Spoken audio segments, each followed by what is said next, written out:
I know that it's a couple minutes early for a 3:30 broadcast, but we're all here and we're all ready to go.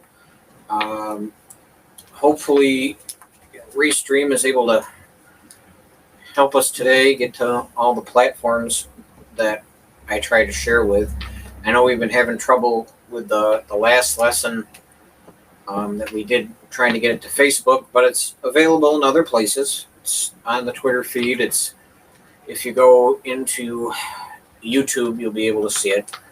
But also through Restream, we have Twitch and Twitter, Twitch, YouTube, and Facebook.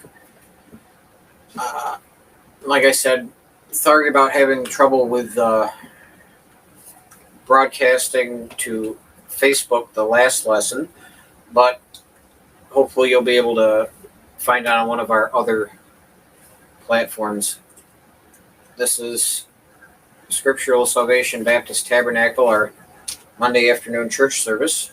My name is Andy. This is my living room. Joining us live in the living room to my left, we have Steve. We have Paul.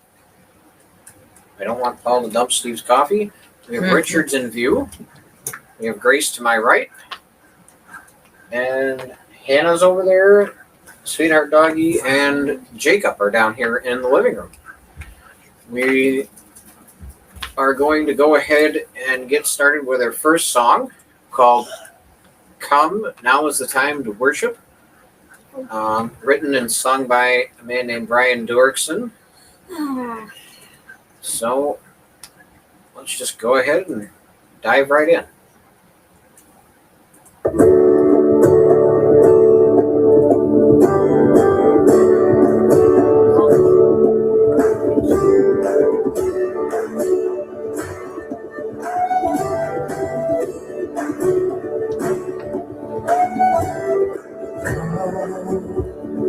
Now is the time to worship. Come. Now is the time to give your heart. Come, just as you are to worship.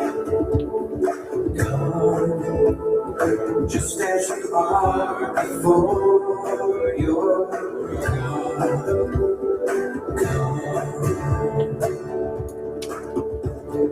One day every tongue will confess you are God. One day every knee will bow. Still the greatest treasure remains for those who gladly choose you now.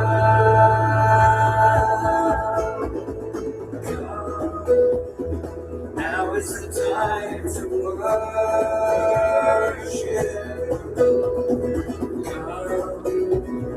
Now is the time to give your heart. Come, just as you are to worship. Come, just as you are before your God. Come. One day every tongue will confess you are God. One day every knee will bow. Still the greatest treasure remains for those who gladly choose you now. Willingly we choose to surrender our lives. Willingly our knees will bow. With all our heart, soul, mind, and strength, we gladly choose you now.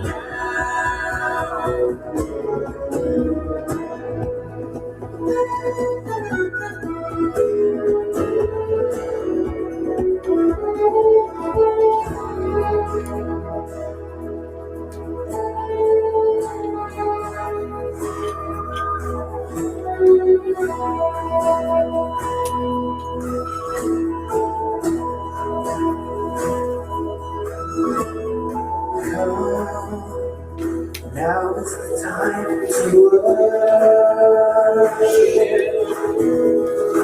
Come, now is the time to give your heart.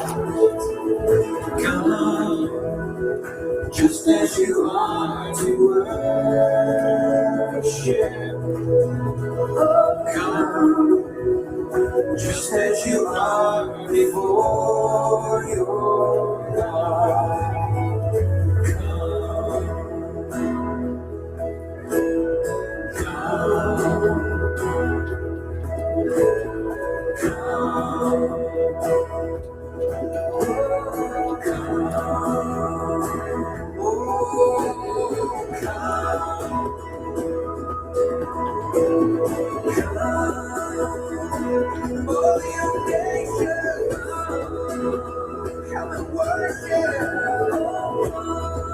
Come and worship your Maker.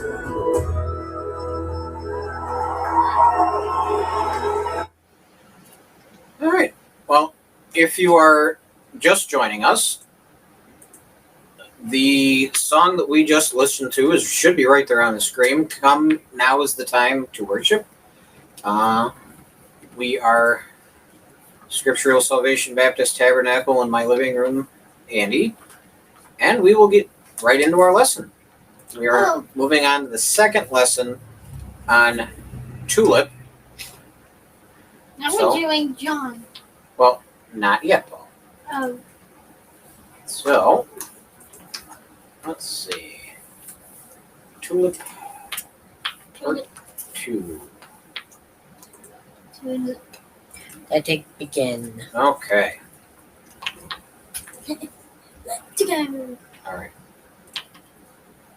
Well, there they go then. Those beautiful Dutch flowers. Yeah, the tulips. Oh. All right. So the Ephraimites, armed with a bow, turned back on the day of battle. They did not keep God's Covenant. but refused to walk according to his law. They forgot his words and the wonders that he had shown them. Good. Wow, what's going on here? There we go. In the sight of their fathers, he performed wonders in the land of Egypt, in the fields of Zon. He divided the sea and let them pass through it, and made the waters stand like a heap. Which is straight out of the Exodus and the Israelites crossing the Red Sea. In the daytime he led them with the cloud, and all the night with a fiery light, yeah. Fiery light.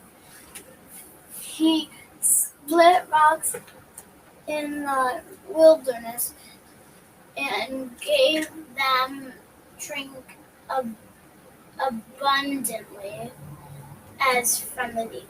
Very good. So, as the Israelites traveled through the wilderness, so it starts off that they forgot everything through the years that God had shown and done for them, all the wonders that he had done. They're in Egypt being oppressed, and God leads them straight out after he performs all those miracles to Pharaoh. And so the wonders in the land of Egypt are the 10 plagues of Exodus. Then walking through the Red Sea, and in the daytime he led them with a cloud, and the night with a fiery light is how he led them through the wilderness. And when they were screaming about not having any water and they'd rather go back to Egypt to be slaves and die in the desert of thirst, he split the rocks open and gave them water to drink. Oh, Richard. He made streams come out from the rock, and caused waters to flow down like rivers.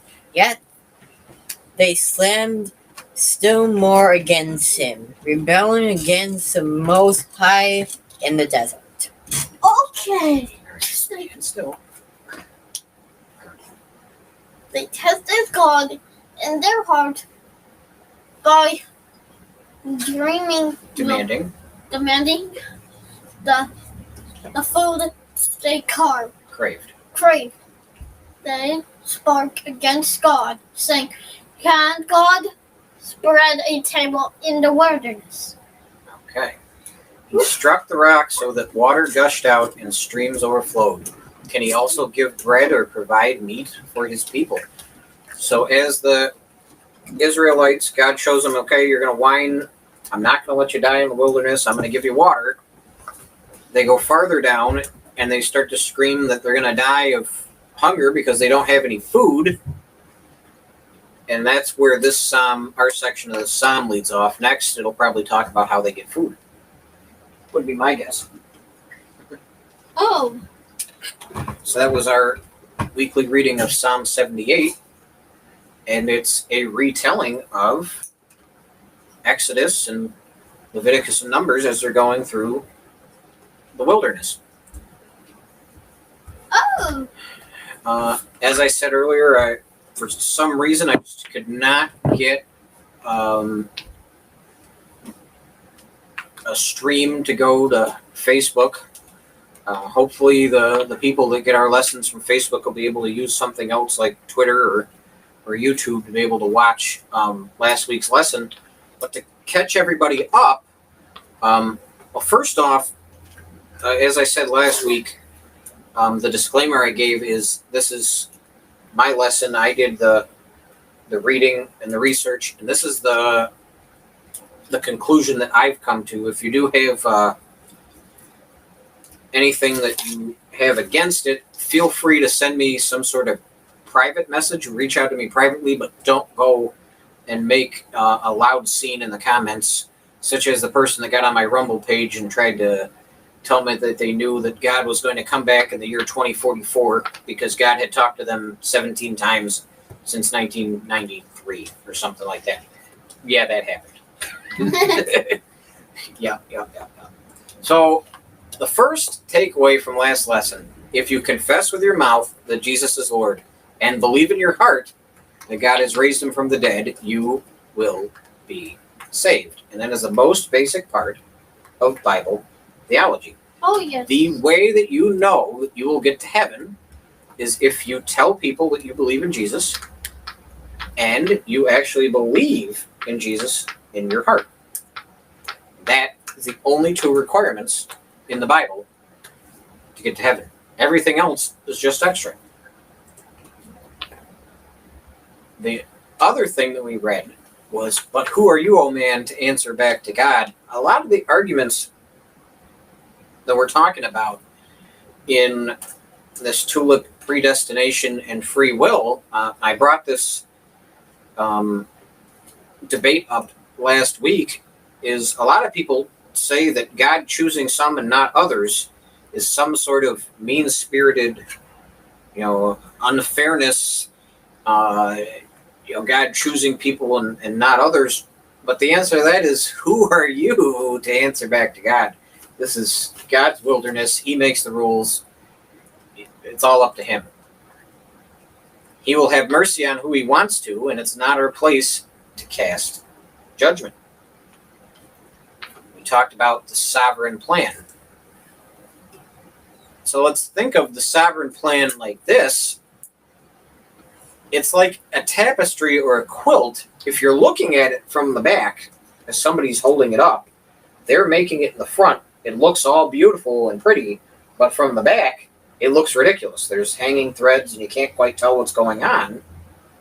And that is what the sovereign plan is like. We're looking at it from the back. It's not complete yet, but he's looking at it from the front. And he knows what he wants it to be. We just can't see it. It's made in the front.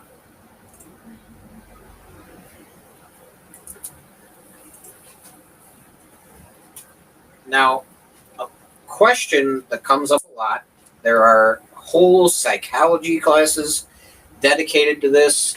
There's part of the free will versus predestination argument is man basically good or evil? Are you born as a good person, or are you born with some sort of evil in your heart? And there was a theorist that developed a theory called tabula rasa, and in Latin that means a blank slate. And he theorized that all children were born with a blank slate. They weren't good and they weren't evil, and it was their experiences in life that shaped who they were. It's, like I said, a teaching that children are born neutral and shaped by their environment.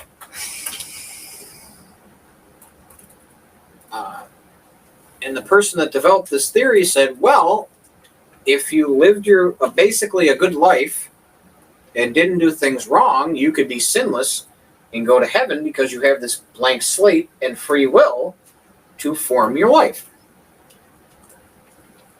But what does the Bible have to say about this? Therefore, just as sin came into the world through one man, and death through sin, and death spread to all men because all sinned, therefore, as one trespass led to condemnation for all men, so one act of righteousness leads to justification and life for all men. So now I will break this down a little bit. Let's break that down. Therefore, just as sin came into the world through one man, and death through sin, Adam, being that one man that sinned and brought sin and death into the world. Adam and Eve's sin in the garden is the reason that sin exists.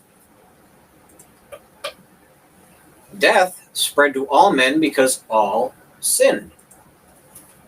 Now everyone is born sinful and imperfect. The first bullet point to T.U.L.I.P is total depravity. We are born in sin, not with a neutral slate or not basically good. Therefore, as one trespass led to condemnation for all men, everyone is guilty of the sin that Adam committed. Adam committed a sin, and it made it so that we all are born with sin in our lives, and we're guilty of it. So one act of righteousness leads to justification and life for all men. Jesus and his sacrifice on the cross is the only way that we can break out of this sinful life. If not, it's this tabula rasa. We're just basically good people, and if we did good in lives, we wouldn't need Jesus. But that's not what the Bible tells us. No. Jesus is the only way to break sin. And the perfect way to teach the cross is that sinful people are here, and God is here, and when Jesus died on the cross, he created a bridge so that people could go from sin to God. Cool. Oh! Zoom in.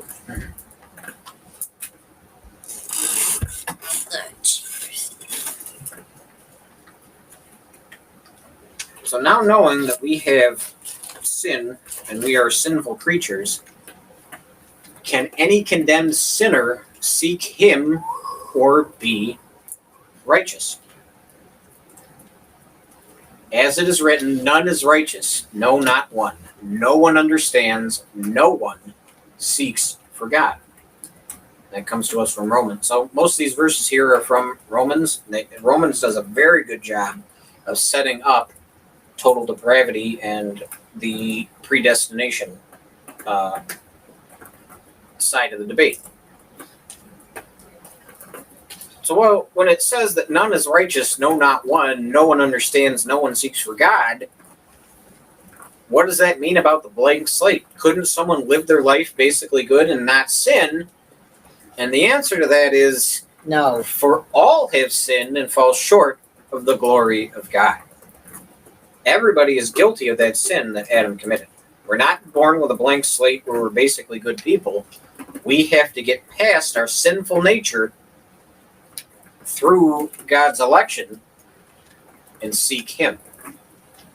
If we say we have no sin, we deceive ourselves and the truth is not in us. So there are people that go around saying, well, I'm not a sinner. I've never committed any sins. And right here in the Bible it says the truth is not in us. We're lying to ourselves.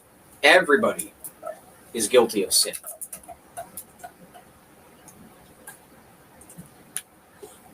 some are shocked to hear this at church. Remember what I said when we started predestination and free will. I wanted you to take everything you thought you knew about predestination and free will and throw it in the trash, because we're going to find what the Bible says about it. But sometimes the truth hurts. People are not born basically good with the ability to choose to do what is right or to overcome the sin that they're born with. That's why we need Jesus and the cross to take away our sins. Now, the wonderful, marvelous thing about this is because of the sovereign plan and because God created this before time and has it all in place, it's not up to me to make sure that he's saved and she's saved and she's saved and you're saved and we find a spot for the dog. It's not up for me to do any of that. It's all going to happen in the plan. Things will fall into place. And everything happens for a reason, and that's because the plan was written before we were all born. Oh. It is the fact that Adam and Eve sinned that makes us depraved and makes it necessary for God to intervene. So the very reason that we have sin in our lives is because of Adam and Eve. They ruined a perfect thing. The Garden of Eden was perfect. There was no sin. God lived with man. And as we see in Revelation, it's going to happen again. We read the ending. But now going back to the beginning, we see that because Adam and Eve committed their sin, it's now necessary for God to reach down and pick the people he's going to save so that some people will be saved. Well, the devil is the one who made them do it. The devil doesn't help, no. No. All right, so now we will listen to John 15, Chapter 15. verses 1 through 11. Oh, yes. Okay. Now, John 15, 1 through 11. Sure. Now it's time for our favorite reader. John 15. I am the true vine, and my Father is the vine dresser. Every branch of mine that does not bear fruit, he takes away. And every branch that does bear fruit, he prunes, that it may bear more fruit. Already you are clean because of the word that I have spoken to you. Abide in me, and I in you. As the branch cannot bear fruit by itself unless it abides in the vine, neither can you unless you abide in me. I am the vine. You are the branches. Whoever abides in me and I in him, he it is that bears much fruit. For apart from me, you can do nothing. If anyone does not abide in me, he is thrown away like a branch and withers, and the branches are gathered, thrown into the fire, and burned. If you abide in me, and my words abide in you, ask whatever you wish, and it will be done for you. By this my Father is glorified, that you bear much fruit, and so prove to be my disciples. As the Father has loved me, so have I loved you. Abide in my love. If you keep my commandments, you will abide in my love, just as I have kept my Father's commandments, and abide in his love. These things I have spoken to you, that my joy may be in you, Oh, and that your joy may be full. and that your joy may be full. There we go. Yep.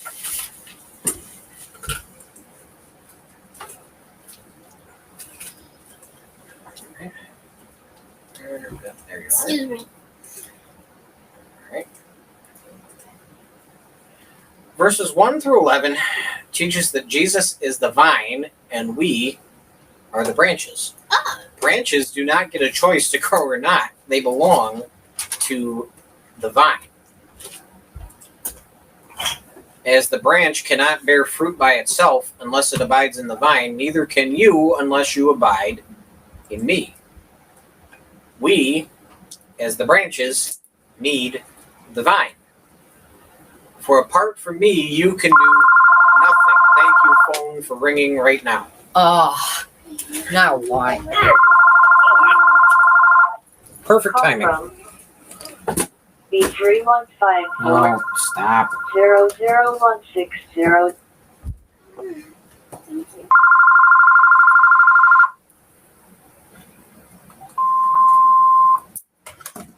Call me back some other time.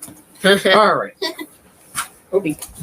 Because who cares? All right. Your thing fell on the floor. So Jesus says, we are in him for a reason, and apart from him, we can do nothing.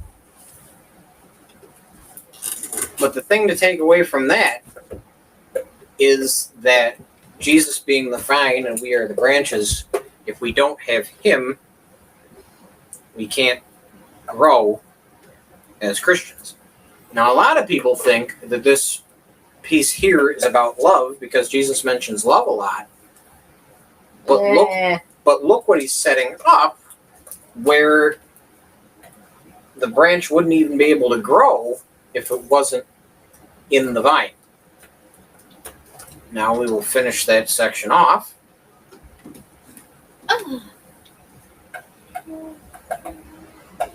Right. John 15, 12 through 17. Hey, we're already almost done. I didn't know. Yep. Yeah, time goes by so fast. Yeah, it does. Oops, Daddy. That is not where I needed to go. I needed to go there. There. Oh my goodness.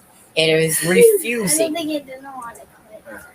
It is Wrong. So stop that. Go back here. It is refusing There. you not 12 to through 17. do this. Okay, ready? Alright. This is my commandment, that you love one another as I have loved you. Greater love has no one than this, that someone lays down his life for his friends. You are my friends, if you do what I command you.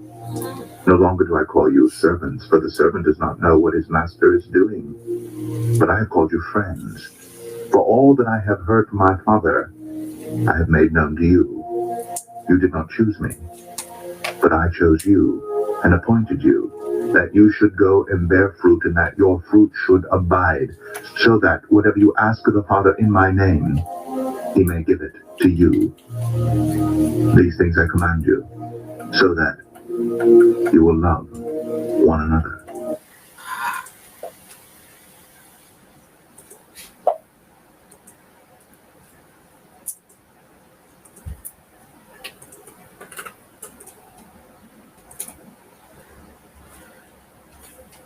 This Bible section has a familiar quoted verse. This is my commandment, that you love one another as I have loved you. Oh. So many people think this whole section of chapter 15 of John is about love. Greater love has no one than this, that someone lay down his life for his friends, and that also is true. But often overlooked is the verse that says, you did not choose me, but I chose you and appointed you that you should go and bear fruit. The disciples that followed Jesus were chosen by him beforehand. They didn't come to him because they felt like it. They didn't come to him because they liked the things he was teaching. They came to him because God chose them beforehand. Being unconditional, if you look at the disciples themselves, fishermen, tax collectors, somebody that was a religious Jewish religious leader, they came from all walks of life. Some were married, some weren't, and they were all put into that place and taught the lessons of Jesus, so that everybody could look at them and go, wow, if these guys could become disciples, so can I. And it's because God chose them. He doesn't choose you for the reasons that you would choose somebody. God chooses you for his own reasons. So let's look at it another way. Even as he chose us in him before the foundation of the world, that we should be holy and blameless before him, in love he predestined us for adoption to himself as sons through Jesus Christ according to the purpose of his will. Unconditional, he's choosing us before the world begins. God knows everybody that's going to come to him, so he gives them that little bit of saving grace so that they can be saved. He predestined us for adoption. Predestination being what we're talking about here. It's not any of these people's choosing. It's they were chosen beforehand by God.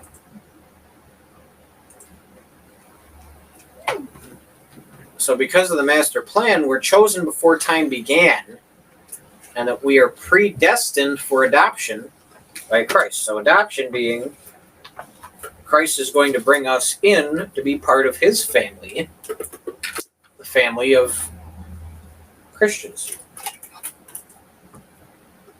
We get over the hurdle of being totally depraved by him electing us, predestination, so that we can be adopted. So total depravity, there is no blank slate. You live in sin.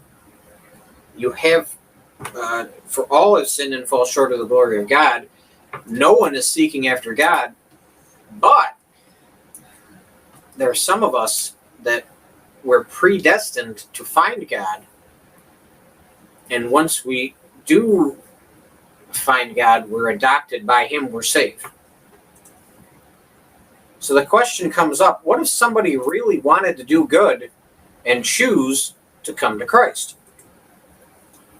For by grace you have been saved through faith. And this is not your own doing, it is the gift of God, not a result of works, so that no one may boast. This comes to us from Ephesians. It is God's grace, it is his predestination that saves us. Excuse me. And it is our faith that bring us to the end. It's not anything that we do. Now, as I've said many, many, many times, grace is the gift of God that we do not deserve. We also don't understand it. And it's not a result of any works that we could do, or else anybody could go out and perform these, like Hercules did when he did his labors of Hercules so that he could become fully God again. The movie? Well, it's been made into several movies, but that's not the way that the Bible works. God didn't set up a bunch of things that we could do so that we could become Christians. It's up to him to find us, choose us, and then we have to have the faith to get to him. Talking about Hercules. Yep. Well, I kind of was too, but not as much as you did. Now, and it says it's not a result of works, so that no one may boast. If heaven was based on the works that you committed, you could run around and go to all the Christians, well, I did this many things this week, and you didn't do as many. Instead, we're put on a level playing field. Anybody can be a Christian if they're predestined to, and anybody can live in God, and it's no reason to boast about it. We can't choose to be saved, which leads to boasting over the good works that we've done. And Martin Luther, who we talked about that sparked the Reformation that led to this debate, Martin Luther loved the books of Romans and Ephesians because they talked about grace saving you, God choosing you, and you getting the gifts of God and not deserving them, as opposed to what he had lived in, where if you did something wrong, you just went to the priest and bought your indulgence, and you were fine. And you could do certain amounts of works to get into heaven. Martin Luther was fully for you're saved by grace only. I know that was a short lesson, and now we will finish off with a song called The Heart of Worship, which I guess kind of goes with Come Now is the Time to Worship.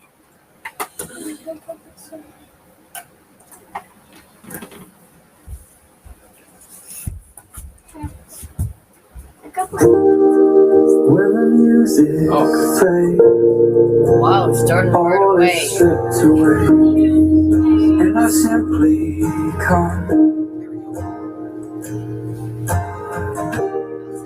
longing just to bring something that's of worth that will bless your heart.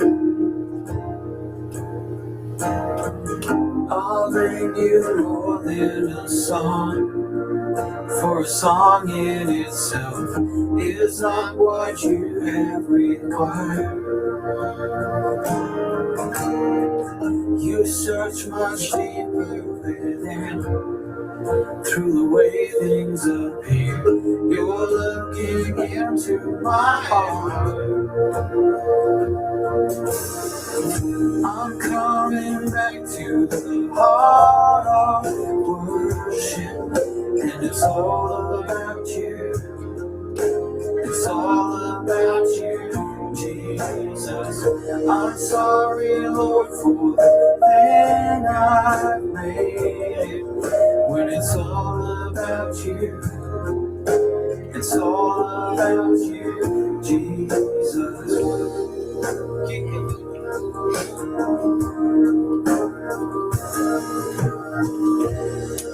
King of endless worth, no one can express how much you deserve. Though I'm weak and poor, all I have is yours, every single breath. I'll bring you more than a song, for a song in itself is not what you have required. You search much deeper within, through the way things appear. You're looking into my heart. I'm coming back to the heart of worship, and it's all about you. It's all about you, Jesus. I'm sorry, Lord, for the thing I've made. When it's all about you, it's all about you, Jesus. I'm coming back to the heart of worship, and it's all about you. It's all about you, Jesus. I'm sorry, Lord, for the thing I've made. But it's all about you. It's all about you, Jesus.